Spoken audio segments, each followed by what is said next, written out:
Generally speaking, it's pretty hard not to like Wayne Gretzky, the person and the player. But in the spring of 1993, it was pretty easy to dislike the Great One if you were a Leafs fan. That year, the Leafs were on a magical playoff run, the first in a long while.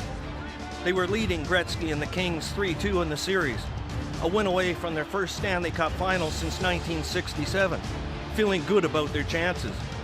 But when they arrived back in LA for Game 6, Gretzky was being heavily criticized in the media for his play. Said Leafs GM Cliff Fletcher years later, "We knew how he would respond. He played his two best games in years." Indeed, Gretzky was the center of attention in Game 6 for many reasons. Wendell Clark had a game for the ages, scoring 3 times for the Leafs, sending the game into overtime, where, incredibly, Gretzky somehow escaped from receiving a high sticking penalty on Doug Gilmour. Then he proceeded to score the game winner. In the 7th game, back in Toronto, Gretzky put on a clinic. He later called it the best NHL game he ever played, winning the series for the Kings and robbing the country of a Toronto-Montreal Cup final, something that can never happen again. Said Fletcher, "It was the worst loss I ever had." Little did Fletcher know, but a few years later he would suffer another loss involving Gretzky.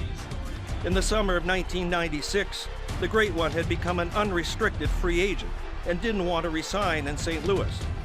His father, Walter's health wasn't good, and the idea of finishing his career as a Leaf really appealed to him, and to Fletcher. Fletcher took his plan to the Leafs board of directors, who promptly nixed it. Because for one of the few times in Leafs history, the franchise was having money issues. There had been a battle over share prices, which became very expensive, and there were plans for a new arena on the horizon. The board insisted they couldn't afford to bring the greatest player back to Canada, to have Gilmour, Matt Sundin, and number 99 as their centers. Instead, Gretzky signed with the Rangers, and the Leafs would start dismantling, saving more money, that next season moving several players, and trading rather than signing Gilmour, drifting back into the darkness. A few years ago, the Leafs talked to Gretzky again, this time about becoming the team president. But some things, it seems, truly are just not meant to be.